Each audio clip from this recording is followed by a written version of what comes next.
Hello everyone, KGS talk में आप सभी का बिल्कुल स्वागत है। आज के इस शो में, आज के इस पॉडकास्ट में हम बात करेंगे एक विद्यार्थी से ऑफिसर बने उस विद्यार्थी की जो अब ऑफिसर बन के अपनी लाइफ को एंजॉय करने वाला है। इस कहानी को शुरू करें, इस इंस्पिरेशनल स्टोरी को शुरू करें उसके पहले कुछ बातें याद आ रही मुझे, जो बातें आपको डेफिनेटली प्रेरित करेंगी। वो कहते हैं कि कुछ देर की खामोशी है फिर एक शोर आएगा, कुछ देर की खामोशी है फिर एक शोर आएगा, बाकियों का तो वक्त आया था, आपका दौर आएगा। और इस दौर को बिल्कुल चरितार्थ किया है आज के हमारे जो गेस्ट हैं। उनसे मैं मिलवाऊंगा आपको, लेकिन उनसे मिलवाने से पहले एक बड़ी अच्छी सी बात मुझे याद आ रही है कि ज़िंदगी आपका कितना भी इम्तिहान क्यों ना ले ले, लेकिन अगर आपने ठान लिया है कि हमें ये चीज़ हासिल करनी है तो आप उसे हासिल कर लेते हैं। मैंने पाया है कि बहुत सारे हमारे व्यूअर्स हैं जो कि अभी भी तैयारी कर रहे हैं, प्रिपरेशन कर रहे हैं। उनके दिमाग में अलग अलग थॉट आते हैं फेलियर के बाद, लेकिन इस जर्नी को जब मैं आपके साथ आज शेयर करने वाला हूँ, ये आपके लिए एक बहुत बड़ा मोटिवेशन बनती है। क्योंकि इस केजीएस टॉक में जनरली हम बात करते हैं हमारे उन विद्यार्थियों की जिन्होंने एक विद्यार्थियों की जर्नी को लेके ऑफिसर तक का सफ़र तय किया था। तो चलिए मिलते हैं आज के हमारे गेस्ट से, जिन्होंने सिर्फ सपना ही नहीं पूरा करा अपना, उस सपने को एक नई उड़ान दी है। ऑल इंडिया रैंक 3 CAPF जैसा एग्ज़ाम, प्रगुन तिवारी। तो चलिए मिलते हैं प्रगुन तिवारी से और उनकी ही जुबानी आज की इस जर्नी को शेयर करते हैं। So hi Pragun, welcome in KGS talks. Thank you sir, thank you for inviting me sir. तो सबसे पहले तो आपको बहुत सारी शुभकामनाएं आपकी इस जर्नी के लिए। Thank you so much sir. CAPF जैसा एग्ज़ाम, ऑल इंडिया रैंक 3, पहले तो बताइए कैसा लग रहा है? सर बहुत अच्छा लग रहा है सर। सब लोग खुश हैं घर में, तो वो लोग खुश हैं, इस वजह से बहुत ज़्यादा खुश हूँ। रैंक अच्छी आ गई है, मम्मा पापा खुश हैं, घर में मतलब जॉइंट फैमिली है मेरी, तो बाकी सब लोग बहुत खुश हैं और सबके फ़ोन आ रहे हैं, तो उससे बहुत खुशी मिली है सर। अच्छा, आपकी जो खुशी है वो आपके चेहरे पे साफ साफ दिख रही है, और एक वो जो सुकून होता है ना चेहरे पे कि सिलेक्शन के बाद आप अपने अचीवमेंट्स को यहाँ पे शो करने वाले हैं। सबसे पहले तो आप ये बताइए कि ऑल इंडिया रैंक 3, आपने कभी सोचा था कि आप ऑल इंडिया रैंक 3 आएंगे, या कुछ दिमाग में ऐसा कुछ था? सर नहीं, बिल्कुल ही एक्सपेक्ट नहीं किया था ये तो कि रैंक इतनी अच्छी आ जाएगी। सुबह ऐसा एक न्यूज़ मिली कि शायद रिज़ल्ट आने वाला है, फ्राइडे था उस दिन। तो मैं तो बस यही प्रे कर रहा था कि PDF में इस बार नाम आ जाए बस, क्योंकि पिछली बार नहीं आया था। तो बस यही प्रे कर रहा था और रैंक आ गई, तो उससे तो अच्छा कुछ था ही नहीं सर। फिर आगे मेरे पास बहुत सारे क्वेश्चंस हैं, और ये क्वेश्चंस जो हैं वो हमारे व्यूअर्स के ही हैं जो भी प्रिपरेशन कर रहे हैं, तो मैं आपसे शेयर करूंगा। लेकिन उसके पहले ना मेरे बड़े क्वेश्चंस हैं, बड़ी क्यूरोसिटी दिमाग में चल रही है कि मैं आपसे कुछ मेरा पूछूं मैं। तो मेरा एक क्वेश्चन आपसे यहाँ पर ये है, कैसा माहौल था जिस दिन रिजल्ट आने वाला था? अंदर क्या चल रहा था? मतलब क्या ऐसा होता है कि नर्वसनेस थी? क्योंकि जैसा कि मैंने आपसे पहले भी बात करी है कि आपका ये सेकेंड अटैम्प्ट था, और ऑल इंडिया रैंक 3 आ जाएगा, इस बारे में क्या सोचा था आपने? सर पहले तो सर उस दिन ऐसा मतलब 100% नहीं था कि रिज़ल्ट आने वाला है उस दिन, क्योंकि रिज़ल्ट बहुत दिन से डिले हो रहा था। वैसे नॉर्मली रिज़ल्ट आ जाता है 1 वीक में या कुछ 10-12 दिन में, लेकिन इस बार पूरा महीना हो गया था लगभग। तो एक फ्रेंड ने कॉल किया कि रिज़ल्ट शायद आ जाएगा आज, पर उतना सोच नहीं रहा था। मैं अपने फ्रेंड के साथ जिम में था, तो जिम में शाम को तब उस टाइम पे रिज़ल्ट आया, रिज़ल्ट देखा बस, तो स्क्रॉल किया तो सेकंड जो पेज था उस पर नाम देखा बस। उसके बाद सब उसे एक्सप्रेस ही नहीं कर सकता मैं, इतनी जो खुशी हुई बस। नहीं नहीं, वो खुशी तो मैं अभी भी फील कर सकता हूँ, क्योंकि रिजल्ट्स आना अपने आप में एक बहुत डरावना सा माहौल होता है। नर्वसनेस तो बहुत होती है, क्योंकि शायद जिस चीज़ के लिए हमने बचपन LKG से शुरू किया था और आज हम जहाँ पहुँचे हैं और वो चीज़ हम अचीव कर लेते हैं, तो बहुत बड़ी बात है। और उसमें भी आपने तो 4 चांद लगा दिया। ऑल इंडिया रैंक 3 एक बहुत बड़ी रैंक है, मतलब पूरे भारत में आप तीसरे नंबर पे आए, ये अपने आप में एक बहुत बड़ा अचीवमेंट है। मैं ना थोड़ा सा जानना चाहूँगा कि आपके घर का माहौल कैसा था रिजल्ट्स के बाद? स्पेशली आपके घर में कौन कौन है, क्या क्या है, थोड़ा सा आप हमारे व्यूअर्स को बताइए। और सबसे पहले आप ये बताइए कि रिज़ल्ट के बाद जब आपके घर वालों को पता चला कि आपकी ऑल इंडिया रैंक 3 आई थी, सो घर में क्या हो रहा था उस समय? सर वैसे तो मैं बताऊं, क्योंकि जब मैंने बताया तो पहले तो लगा नहीं उन लोगों को कि हुआ है, क्योंकि 3-4 साल हो गए थे सर, हो ही नहीं रहा था कहीं। तो बहुत मैं खुद नेगेटिव बहुत हो गया था, डिमोटिवेटेड रहता था। तो मैं जब घर पहुंचा हूँ जिम के बाद भी, तो उसके बाद भी वो लोग आराम से ही बैठे थे, तो उन लोगों को ऐसा कुछ था नहीं कि हाँ सच में हो गया है। तो मैं फिर बात की उन्होंने, तो उन्होंने पूछा भी, श्योर मतलब बोला कि प्रोविजनल तो नहीं है या कुछ और रह गया है कि अभी डॉक्यूमेंट वेरिफिकेशन रह गया है, कुछ रह गया क्या? तो मैंने उन्हें बताया कि नहीं नहीं, ये फाइनल रिजल्ट है, सब कुछ हो गया है। तो तब जाके उन्हें थोड़ा खुशी हुई। फिर ताऊ जी को कॉल किया, सब लोगों को बताया, तो बहुत खुश थे सर।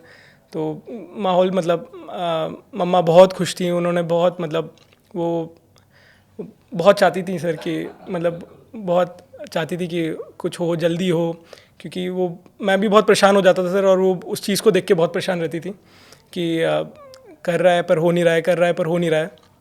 तो फाइनली सर कुछ हुआ तो रिलीफ मिला उन्हें भी और मुझे भी। थोड़ा खुशी से ज़्यादा वो चीज़ है कि बहुत शांति मिली है सर बहुत। नहीं नहीं, आपने जो शांति दी है ना, वो शांति शायद वो ज़िंदगी भर याद रखेंगे। और माँ बाप की एक बड़ी प्यारी सी कहानी ये भी होती है कि वो शायद अपनी खुशी को वो आपके सामने एक्सप्रेस ना कर पाएँ, लेकिन दुनिया जान जाती है कि हाँ आज उनका बेटा या बेटी ने कुछ बहुत बड़ा किया है। सो इस सपने को आपने पूरा किया, उसके लिए आपको फिर से मैं एक बहुत बड़ा थैंक यू बोलूँगा यहाँ पे। और मैं एक चीज़, आपने फैमिली के बारे में बात करी है, तो मैं थोड़ा सा जानना चाहूँगा आपकी फैमिली में कौन कौन है, और दूसरी बात कि क्या आपकी फैमिली में भी कोई इस बैकग्राउंड से है। और एक और क्वेश्चन मेरे दिमाग में यहाँ पे आ रहा है, वो क्वेश्चन ये है कि आप इस सफलता का क्रेडिट अपने परिवार में कैसे देना चाहते हैं। हालांकि मुझे पता है कि परिवार में सभी लोगों का कहीं ना कहीं कोई योगदान होता ही है हमारी जर्नी में, लेकिन क्या कोई स्पेशल मोमेंट आपकी लाइफ का जो आपको बहुत इंस्पायर करता है और आज की सफलता का क्रेडिट आप उन्हें देना चाहते हैं। सर अगर मैं स्टार्ट करूं, मैं मतलब एक छोटी सी स्टोरी है कि जो मेरे दादाजी थे, मतलब ही वॉज ओनली 7 और 8 years old when he lost his parents. तो वो खुद पढ़ नहीं पाए उतना, 3rd या 4th क्लास में थे तब उन्हें कोई, क्योंकि उनका कोई बड़ा भाई या कुछ नहीं था फैमिली में, वो अकेले थे। तो उन्होंने, लेकिन वो एजुकेशन की इंपॉर्टेंस को बहुत अच्छे से समझते थे। उनके जितने भी मतलब मेरे जो फादर हैं, 4 भाई हैं, सब लोग पढ़े। एक जो मेरे ताऊ जी हैं वो अभी फार्मर हैं, वो भी पोस्ट ग्रेजुएट हैं। तो उनका ये था कि वो सब लोग पढ़ें घर में। उनने सबको एजुकेशन की इंपॉर्टेंस उन्हें बहुत अच्छे से पता थी, बहुत पुश करते थे वो सबको। मैं जब छोटा हूँ, दादाजी बहुत पहले उनका देहांत हो गया, लेकिन मुझे याद है कि मैं जब था उनके पास, तो वो कभी भी जाते थे, कहीं जाते थे तो मेरे लिए पेन या फिर एक वो बुक्स आती थी पहले बचपन में ना, वो ABCD उसमें होता था, और 1 2 3 टेबल्स होते थे, और वो सब जो, तो वो बुक लेके आया करते थे मेरे लिए। बहुत छोटा था मैं, है ना, वो शायद पढ़ता भी नहीं था मैं, और वो लेकिन वो हमेशा लेके आते थे। उन्हें ये था कि कोई भी घर से जाए, कुछ जो है ऑफिसर बने या कुछ भी सिविल सर्विसेज में जाए, तो उनका बहुत मन था। पर वो आज है नहीं यहाँ पे, लेकिन ये उनके लिए है सबसे पहले तो, ये दादाजी के लिए है। और पूरा जो मेरा गांव है, मैं बहुत, हम सब बहुत कनेक्टेड हैं मेरे गांव से, या और सब लोग ही बहुत खुश हैं, सबसे बहुत मतलब सब लोगों में बहुत प्यार है हमारे गांव में जो भी है। तो पूरा परिवार, मैं घर में सबसे छोटा हूँ, घर का सबका प्यार मुझे मिलता है। और चाहे वो मदर साइड से हो या फादर साइड से हो, पूरे गांव से हो, तो सब लोग बहुत खुश हैं। सबके फ़ोन्स आ रहे हैं, और मैं बहुत खुश हूँ कि मैं उन्हें खुश कर पाया, उनकी खुशी का कारण बन पाया सर। तो ये मेरे लिए बहुत मतलब बहुत खुशी का हुआ है, मौका है। अभी जब हम ये पॉडकास्ट शुरू कर रहे थे, मुझे तो अभी बड़े गूज़बम्स आ रहे हैं। और ये बहुत अच्छी चीज़ होती है कि लाइफ में जब हम अपना क्रेडिट, अपनी सफलता का क्रेडिट हमारे परिवार को देते हैं, और ये बहुत अच्छी चीज़ है। और हमारी आज की पीढ़ी को ये चीज़ बहुत अच्छे से समझनी चाहिए कि पेरेंट्स, ग्रैंड पेरेंट्स या हमारा ननिहाल पक्ष शायद हमसे फिज़िकली जुड़ा ना हो, लेकिन मेंटली कहीं ना कहीं वो आपके अंदर रहते हैं। और जिस तरीके से आप अभी बता रहे थे कि आपके दादाजी आपके लिए उस समय उनका ये था मन कि आप कुछ करें, शायद उनके आशीर्वाद ही है कि आज आप यहाँ पे पहुँचे। और बिल्कुल, और मैं तो ये कहूँगा कि सच में गूज़बम वाला माहौल ही है। तो पूछने को तो सर अभी बहुत कुछ मेरे पास है थोड़ा मैं भी यहाँ पे भावुक सा हो रहा हूँ, लेकिन ठीक है, आगे बढ़ते हैं थोड़ा सा। आपकी घर में, जैसे आपने बताया कि मेरी अभी आपसे बात हुई थी शुरू में कि आपके घर में आपके पापा हैं, मम्मी हैं, और जॉइंट फैमिली आपकी है, आप गांव से बड़े कनेक्टेड हैं। ये चीज़ मुझे बड़ी अच्छी लगी है। डेफिनेटली आप अपना एक्सपीरियंस वहाँ ज़रूर शेयर करेंगे लोगों से। थोड़ा सा प्रोफेशनली अगर हम आगे की बात करें, अब तो खैर अब एक नए जगह, नई चीज़ों से आप अचीव करेंगे, अपने आप को प्रूव करेंगे। कुछ क्वेश्चंस मेरे पास हैं, लिस्ट बहुत बड़ी है, लेकिन ऐसा लग रहा है कि मैं पूछते जाऊँ कारवां ये चलता रहे।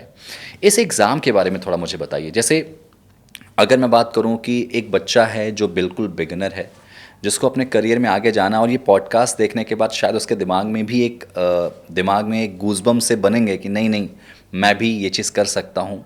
तो ये एग्ज़ाम क्या सर, मुझे इस एग्ज़ाम के बारे में थोड़ा बताइए। कैसे इस एग्ज़ाम को हम प्रिपरेशन कर सकते हैं, क्या होता है, थोड़ा सा इसके बारे में थोड़ा सा हमारे व्यूवर्स को आप बताइए, CAPF एग्ज़ाम के बारे में।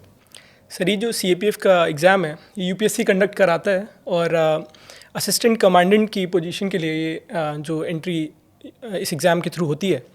सर ये सेंट्रल आर्म्ड पुलिस फोर्सेस जो हैं हमारी, CISF है, CRPF है, BSF है, बॉर्डर प्रोटेक्शन फोर्सेस जो हैं, उन सब के लिए एग्ज़ाम्स होते हैं।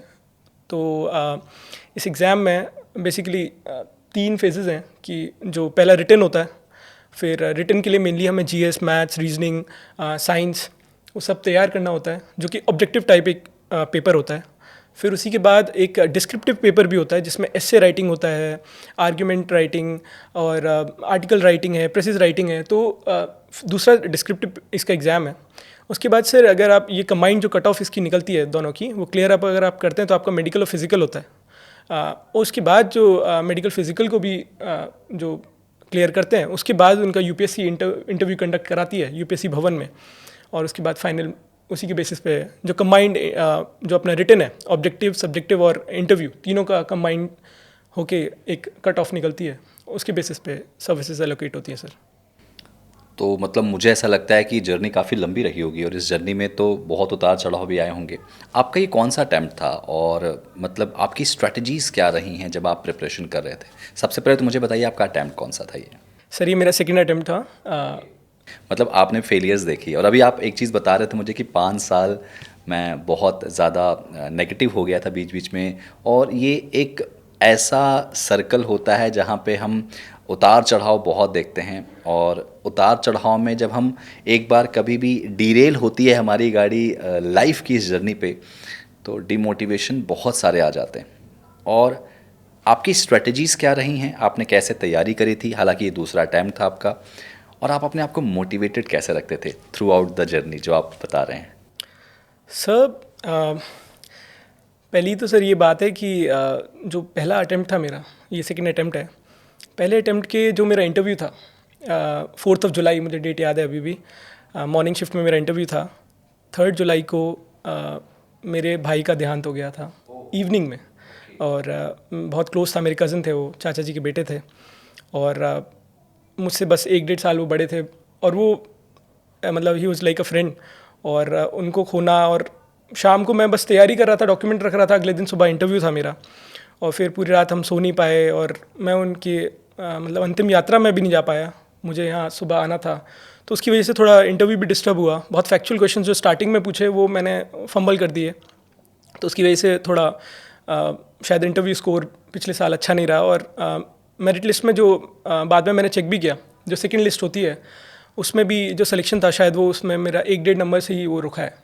तो जो है उसकी वजह से थोड़ा परेशान मैं था, बहुत डिमोटिवेटेड मैं बहुत समय पे ये जो जर्नी थी इसमें बहुत जगह मैंने ऐसा फील किया कि कुछ भी चीज़ें बहुत ख़राब कभी कभी हो जाती थी, और उसकी वजह से थोड़ा पढ़ाई भी डिस्टर्ब होती थी, और मेंटली भी थोड़ा परेशानी मुझे होती थी। लेकिन बहुत लोग मेरे पास रहे हैं जो हमेशा मुझे पुश करते रहे, बूस्ट करते रहे, मेरे फ्रेंड्स हैं।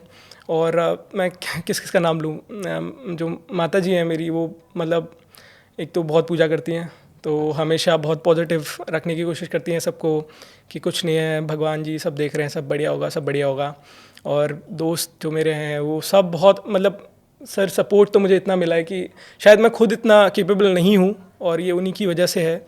जो मेरे पिताजी हैं, माता जी हैं, ताऊ जी हैं, बाबा जी, उनके सबका आशीर्वाद है, दोस्तों का सपोर्ट है, ठीक है। वरना मैं शायद नहीं कर पाता वो चीज़, मैंने बहुत पहले हिम्मत हार जाता, बहुत नेगेटिव में हो जाता था हर जगह। मतलब बहुत फेलियर्स देखे मैंने, जो भी मैं एग्ज़ाम दे रहा था वो कहीं ना कहीं, कभी प्री, कभी मेंस, कभी इंटरव्यू के बाद, कभी कुछ, तो मैं बहुत थक गया था सर वैसे तो, लेकिन ठीक है सर, फाइनली हो गया। वो कहते हैं ना कि अगर रात कितनी भी काली क्यों ना हो, कितनी भी डरावनी क्यों ना हो, एक समय होता है जब तक वो रहती है फिर उजाला हो ही जाता है। और लाइफ में ये जो लाइट है वो, खैर अब आप इस चीज़ को बहुत अच्छे से रिलेट कर पा रहे होंगे। हालांकि आपकी जो थ्रू आउट जर्नी है वो सच में काफ़ी इमोशनल है, स्ट्रगल वाली भी है।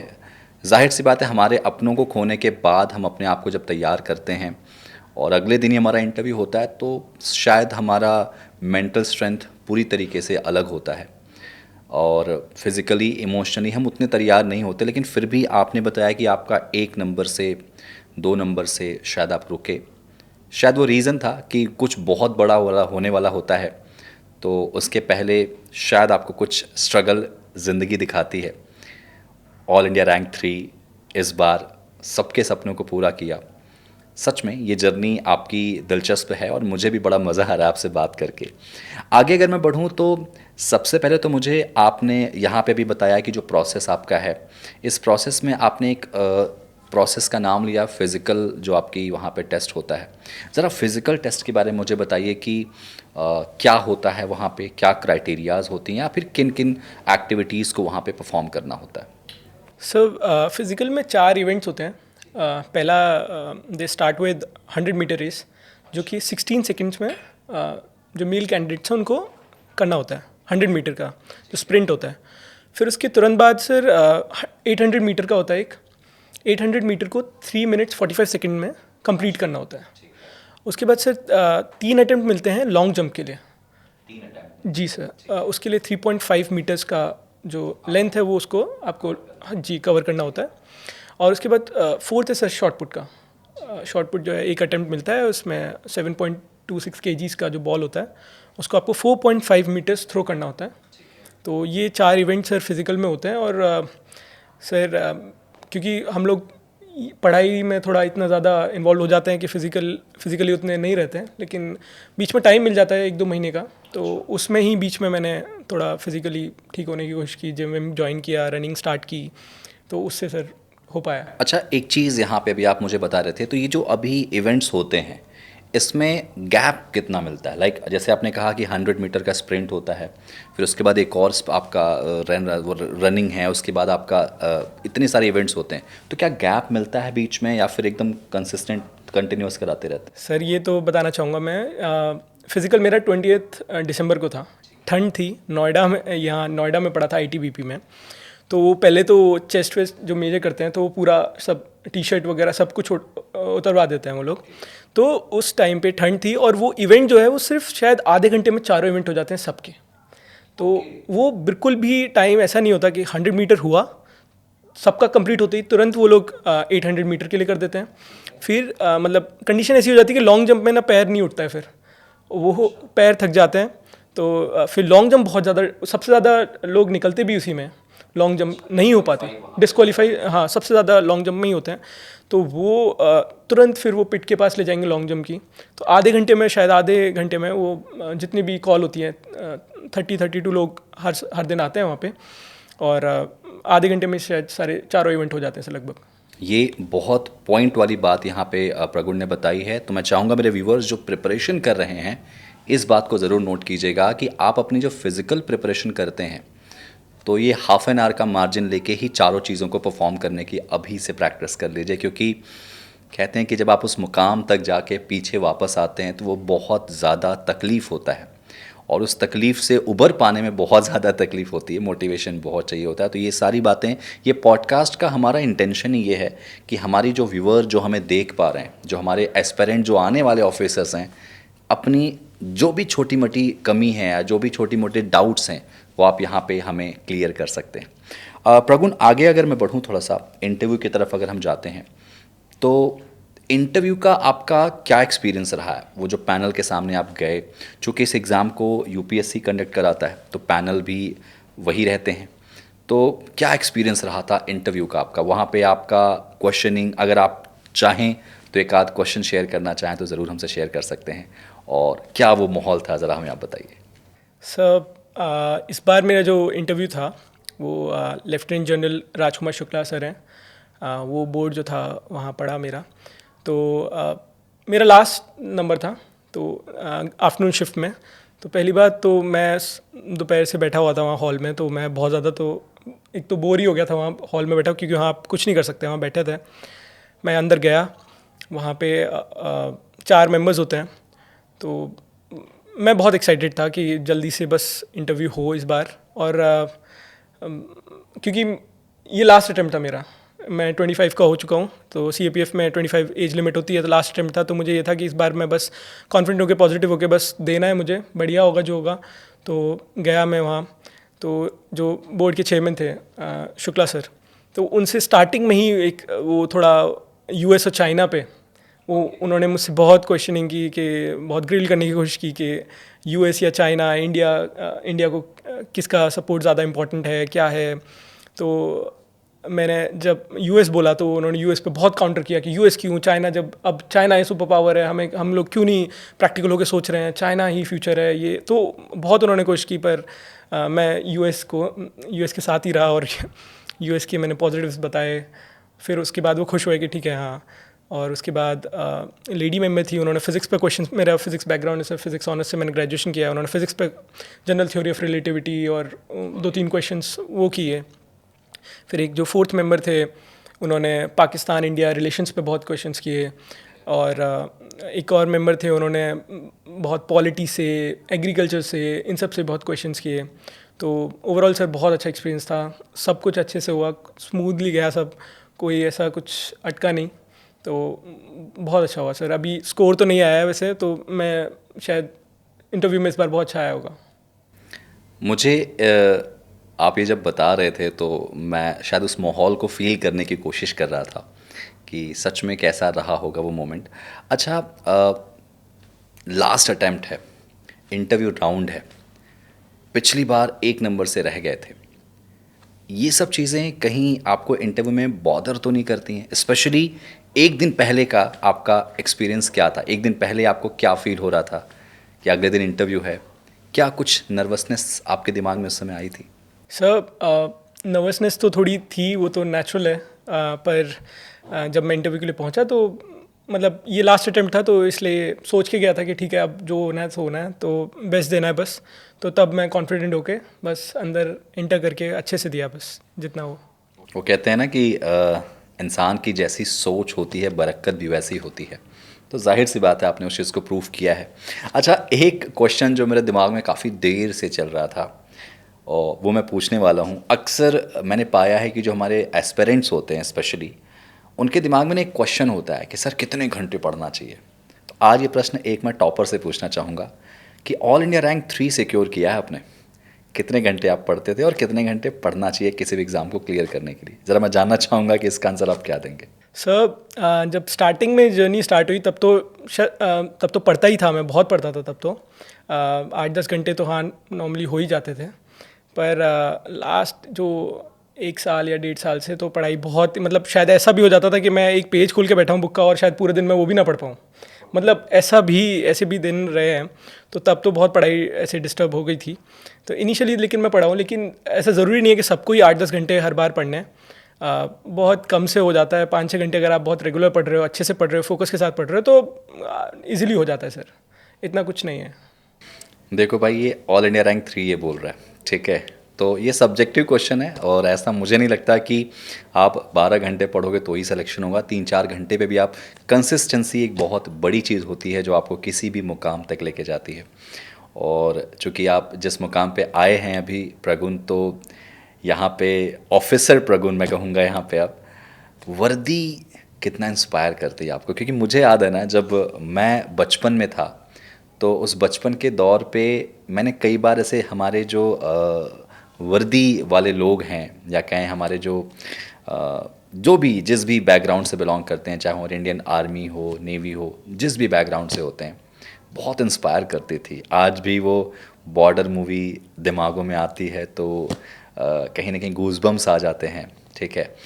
आपको कितना इंस्पायर की थी ये वर्दी, और क्या आपने सोचा था, सपना था कि हम इस फील्ड में ही आगे जाने वाले हैं, या कुछ और दिमाग में था? सर वर्दी ऑब्वियसली सर बहुत फैसिनेट करती है, वो तो है ही। पिछली साल जब मैं मेंस लिख रहा था सिविल सर्विसेज का, तो मैं पापा जी से भी ये बात कर रहा था कि मैं पहली प्रेफरेंस IPS के लिए भरना चाहूँगा। तो वर्दी तो सर, और अब CAPF में वर्दी, मतलब मैं इसको, इससे अच्छा कुछ हो ही नहीं सकता। वर्दी बचपन से ही देखते आ रहे हैं और बहुत फैसिनेट करती है। और इस हाई रैंक मतलब वहाँ पे पहुँचना वर्दी में, तो सर एक छोटी सी स्टोरी है कि हम 3 दोस्त थे दिल्ली में जो रहते थे।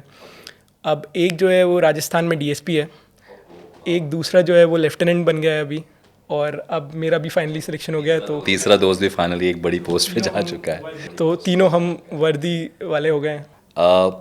आई वुड लव टू इनवाइट कि आप वर्दी में ज़रूर आएँ हमारे पास, हमारे व्यूअर्स के लिए। वो एक जो सुकून होता है ना आँखों पे, आप कितनी भी महंगी कपड़े पहन लीजिए, किसी भी ब्रांड के कपड़े पहन लीजिए, लेकिन कहते हैं ना कि उस वर्दी से खूबसूरत शायद ही कोई ब्रांड होगा।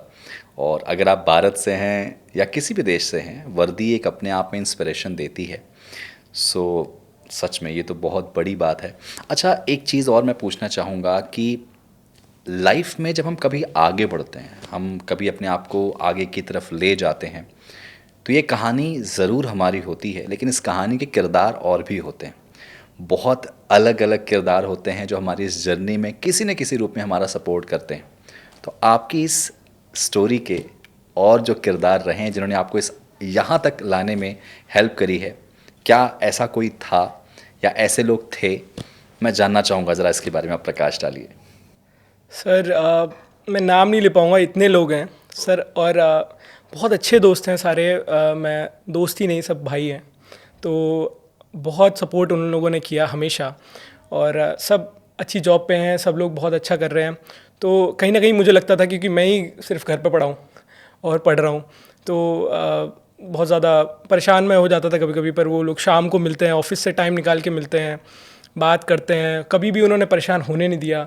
कोई भी बात हो, चाहे वो बहुत अच्छी अच्छी जगह पे सब लोग हैं, तो बहुत उनका सर, मैं अब क्या ही उनको कैसे थैंक यू बोलूं, पर उन लोगों का सपोर्ट सर जो था, सब वो सब परिवार है सर, मेरा बहुत बड़ा परिवार है, और उन सब की वजह से ही है। स्कूल के हों या मेरे जो सोसाइटी के हैं, सब लोग सर बहुत बहुत स्पेशल लोग हैं, और बहुत बहुत बहुत हेल्प की उन लोगों ने। मतलब आपने मौका तो उन्हें दे दिया मुस्कुराने का, और बहुत खूबसूरत मौका दिया है पूरे भारत में तीसरी रैंक लाके।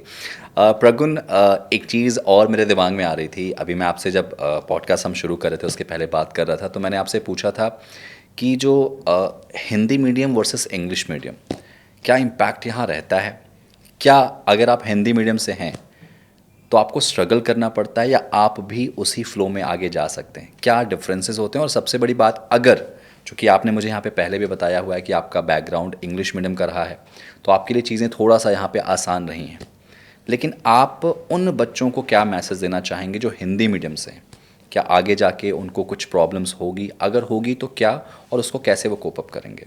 सर प्रॉब्लम्स तो शायद हैं, क्योंकि मैं अब इंग्लिश मीडियम से हूँ, तो शायद मैं नहीं समझ पाऊँ उनकी, पर मेरी बात बहुत लोगों से हुई।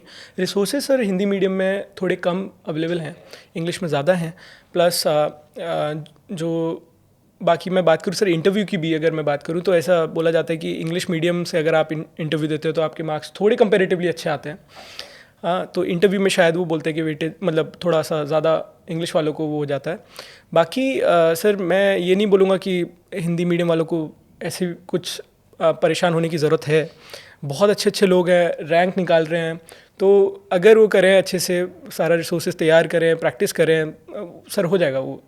उसमें बहुत बहुत बॉदर होने की सिचुएशन तो नहीं है सर, आराम से करेंगे वो भी हो जाएगा सर। अच्छा, एस्से राइटिंग एक बहुत बड़ा पहलू होता है, कैसे उसको आप इम्प्रूव किए थे, या आपने अपने टाइम पे क्या कुछ स्पेशल किया था उसके रिगार्डिंग? कैसे इम्प्रूव कर सकते हैं अपनी राइटिंग स्किल को?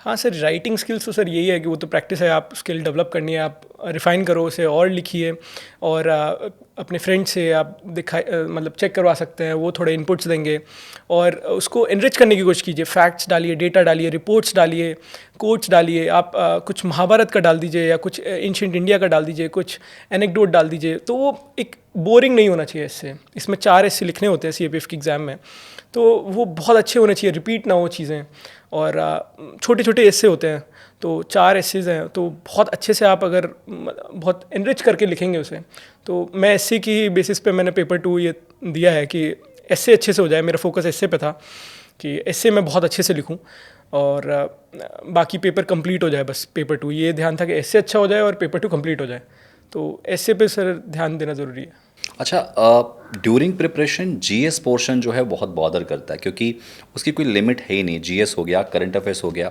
और आप जैसे अभी इंटरव्यू का भी अपना एक्सपीरियंस यहाँ बता रहे थे, तो वहाँ पे भी मैंने पाया कि इंटरव्यू में भी क्वेश्चंस आपसे करंट से बहुत ज़्यादा पूछे गए थे। क्या लगता है कि इसके लिए क्या प्रिपरेशन होनी चाहिए? जीएस पोर्शन को या करंट अफेयर्स को हम कैसे तैयार कर सकते हैं? सर जो जीएस पोर्शन है वो तो पहली बात सब लोग स्टार्ट करते हैं एनसीईआरटी से। ठीक है, एनसीईआरटी तो आप करिए ही, अगर आप पे समय है, आप बिल्कुल बिगनर हैं तो 6 to 12 स्टार्ट कर लीजिए। 6 to 12 6 to 12 कर लीजिए, वो आपको हमेशा ही हेल्प करेंगे किसी न किसी एग्जाम में जहाँ भी आप तैयारी कर रहे हैं। अगर आप सीएपीएफ का स्पेसिफिकली बोलेंगे तो यहाँ पे आपको मैथ्स भी पढ़नी है क्योंकि वो भी काउंट होती है, और यहाँ पे आपको रीजनिंग, मैथ्स और साइंस करना है। 9th-10th का साइंस की जो एनसीईआरटीज़ हैं आप देखेंगे सीधे डायरेक्ट क्वेश्चन है वहाँ से। मतलब आपको साइंस के लिए 9th-10th एनसीईआरटी को पिक करना है? करना है, अच्छे से करना है। आप और भी अगर आप 6, 7, 8 की भी करना चाहते हैं कर सकते हैं, लेकिन 9, 10 तो मस्ट है सर। वो तो आपको साइंस करना ही करना है, डायरेक्ट क्वेश्चंस है वहाँ से। तो वो कीजिए। जीएस के लिए सर बहुत, फिर एनसीईआरटीज़ करने के बाद स्टैंडर्ड बुक्स हैं तो उनको सर आप तैयार कीजिए, अच्छे से कीजिए और रिपीटेडली कीजिए। एक बार से फैक्ट्स आप याद नहीं कर पाएंगे, जीएस बहुत वास्ट है, तो उसको पढ़ते जाना है, पढ़ते जाना है। पॉलिटी, हिस्ट्री, ज्योग्राफी, इकोनॉमिक्स, तो आप करते रहिए जितना समय है आपके पास। वो practice makes a man perfect, सीधी सी बात है। यस सर, वही बात है। आप जीएस पढ़िए और टेस्ट दीजिए, जीएस पढ़िए, टेस्ट दीजिए, बस। सही है, ये चीज़ आपकी सच में जेन्युइन है यहाँ पे, क्योंकि इसका कोई एग्जैक्टली आंसर कोई भी नहीं दे सकता, क्योंकि जीएस सच में एक बहुत बड़ी सी महाग्रंथ है हमारे एस्पेरेंट्स के लिए, तो उसको प्रैक्टिस करना ही पड़ेगा।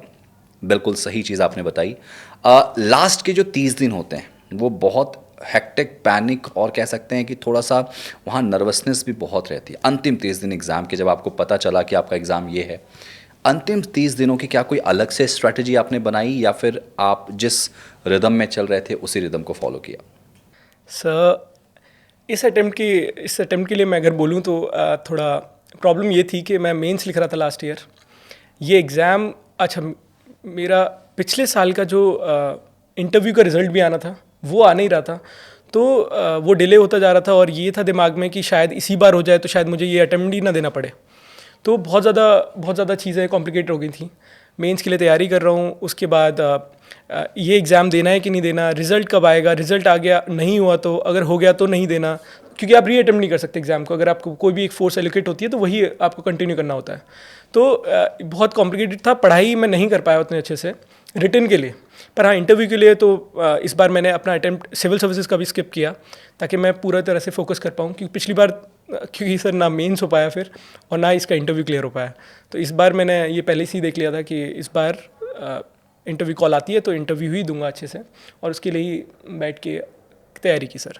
अच्छा, आपकी हॉबी क्या रही, मैं थोड़ा सा जानना चाहूँगा। आप सेशन, ये जो है पॉडकास्ट, ऑलमोस्ट हमने सारे ही प्रश्नों को पिक किया जो हमारे व्यूअर्स के थे।